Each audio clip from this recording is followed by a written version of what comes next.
Hi, Vanessa. My name is Rachel. I am the dietetic intern. It's great to meet with you today. How are things been going with your recent diagnosis of diabetes? But before we go over your concerns, I would like to get your consent to discuss nutrition and health behaviors. I just wanted to let you know this session will take about 10 minutes. Can you tell me why you're here today? The doctor said that my blood glucose levels were high, and he said that you can help me manage them and eat better. Well, I just wanted to review some medical information from your chart.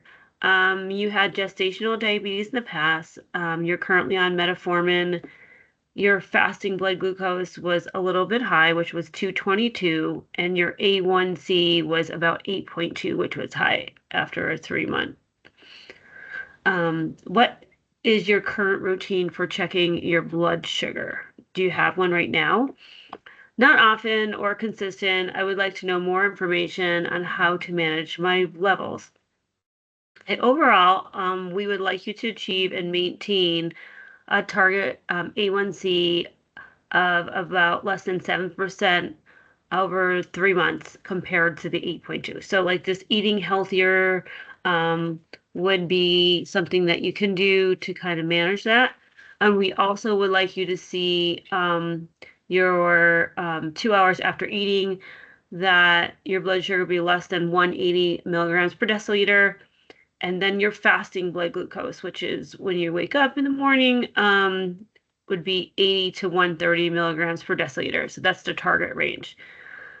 To get an accurate fasting, we suggest that you take it in the morning. So the steps would be to kind of wash your hands, use New Lancet, test immediately after waking, keep a log of the readings, sometimes with notes or like how your sleeping patterns, or if you're stressed, or if you had late night snacks, that would be great to kind of bring that into the appointment.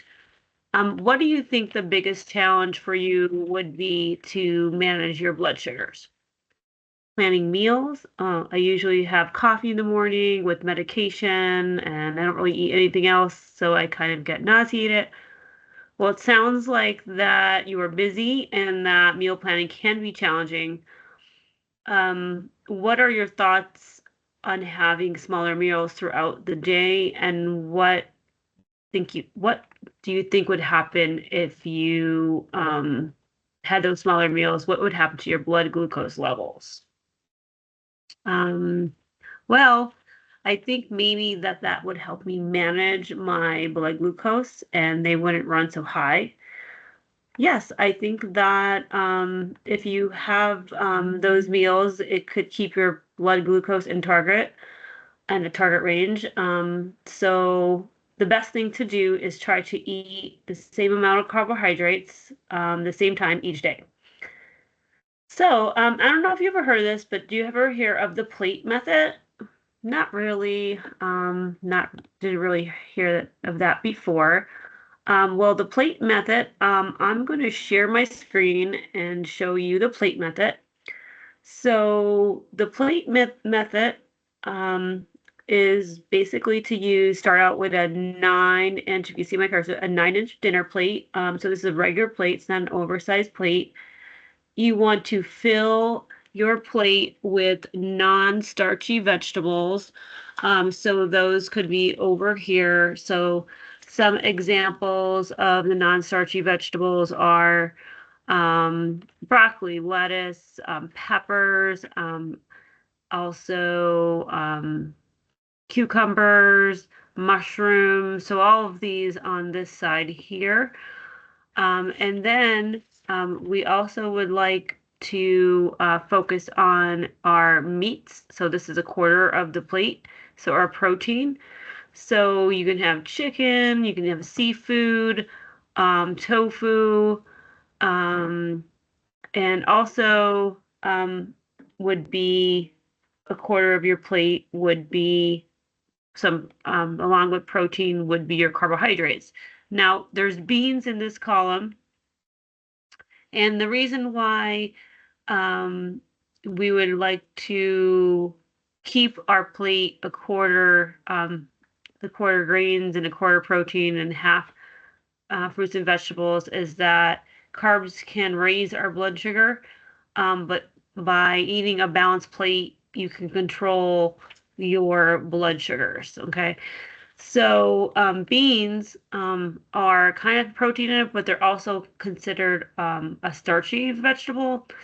So they would go in this column over here, or a quarter of your plate.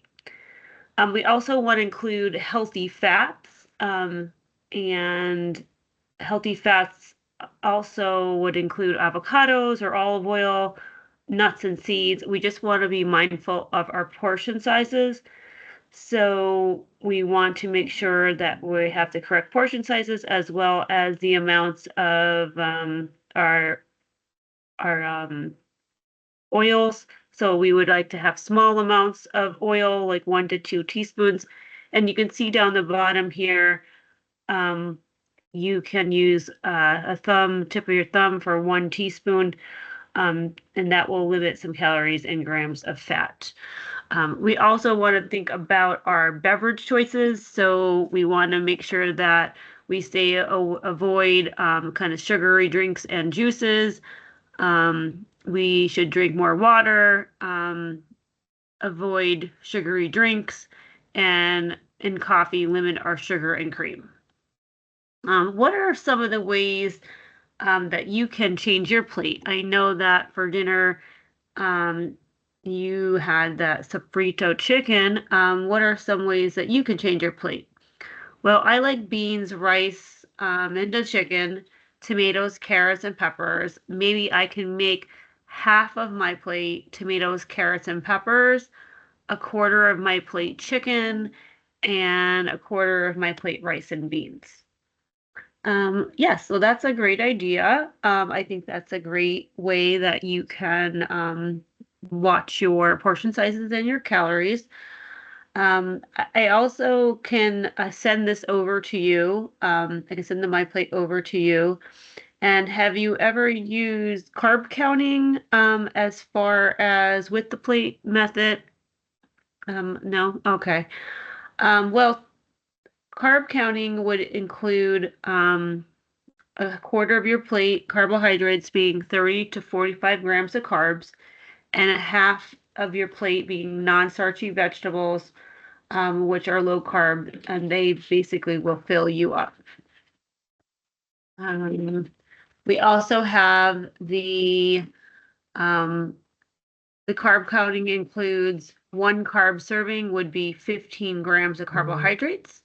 So 1 carb choice in the greens group would include like 1 slice of bread or half a cup of cooked rice or pasta, a half a cup of oatmeal, a half a cup of corn or peas, or a half a bagel. The fruits would also include 1 small apple or orange. So the fruits are up here, 1 cup berries or half a banana. And our dairy would be 1 cup of milk or 2/3 cup of yogurt. Counting carbs on nutrition labels, they would look at the serving size and you would find that total amount of carbohydrates. And if the label shows like 30 grams of carbohydrate per 1 cup and you eat 2 cups, you have 60 grams or 4 carbohydrate servings. So sometimes carb counting can also, with labels, can be visual. So if you see 1 cup, that would be, we have some portion sizes here. That would be a fist or 1 cup rice pasta or a rice of pasta. A pound cup would be a half a cup. And then a handful is 15 grams of carbohydrates would be crackers, chips, or granola. Combining carbohydrates with protein can also slow down your blood sugar, which some meal combinations would be like yogurt and nuts or toast and eggs. And the recommendation for women with type 2 diabetes would be 45 to 60 grams per meal with 3 to 4 servings per carbs, and 15 to 20 grams for snacks. So this would keep you in your blood sugar in that range. So what do you think one realistic goal would be for you that you would be confident in starting this week. So I'll send this over to you. Well, I believe that my plate, making half my plate starchy fruits and vegetables, or non-starchy fruits and vegetables would be ideal. Okay, well, I can send you over that information. Okay, great. I'll send it over soon. Would you like to book your next appointment in 4 weeks? This brings you to December. Does the same time work for you? Yes. Okay, great. Well, I'll see you then. And if you have any questions, please reach out to me. And I'll see you soon. Great. Thanks. Have a great day. Bye.